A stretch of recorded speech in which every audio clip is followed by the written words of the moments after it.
একটা নারকেলের বাগান, কিন্তু আগে এই ক্যানেলটা ছিল না। এখন বাগানের চারপাশ দিয়ে এই ক্যানেলটা করে দেওয়ার পর থেকে আমরা আর এই বাগানটাতে যেতে পারবো না। সুতরাং বৌদিকে বাইরের থেকেই দেখে মন পুষিয়ে নিতে হবে, ভেতরে আর যেতে পারবো না। আর এইটা একটা ছোট্ট বাগান। কি করছিস? কেন ঢিল মারছিস?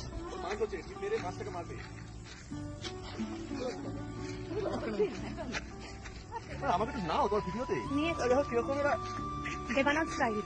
বাবা এখানে ভূত আছে, আমার খোলা।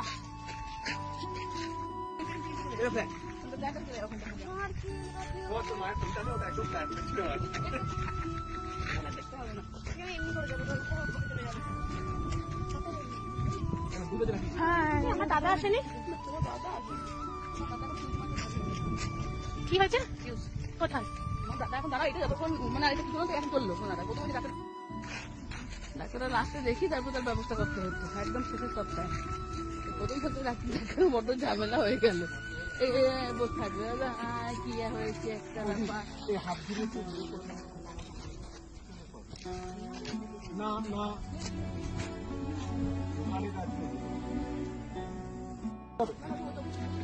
আর এখানে এখন ঢিল ছড়াছড়ির কম্পিটিশন হচ্ছে। দেখি দাঁড়া কে কতটা দূরে ছুটতে পারে।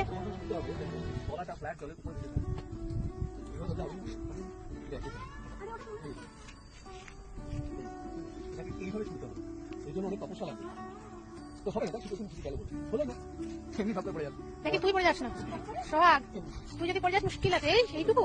আচ্ছা এবার ঘন্টু ওরা হলো না, ওরা কেউ কিচ্ছু পারে না, ওরা বেকার। আকাশটা ভারী সুন্দর লাগছে দেখতে, অসম্ভব সুন্দর।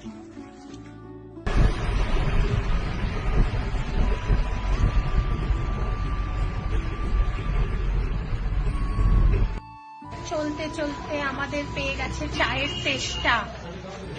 আমরা এখন একটা ক্যাফেতে এসেছি চা খেতে। একটু চা খাবো, চা খেয়ে একটুখানি এনার্জি বাড়িয়ে নেবো, তারপরে আমরা আবার চলতে শুরু করবো। আরে আমার চাঁদের কলা।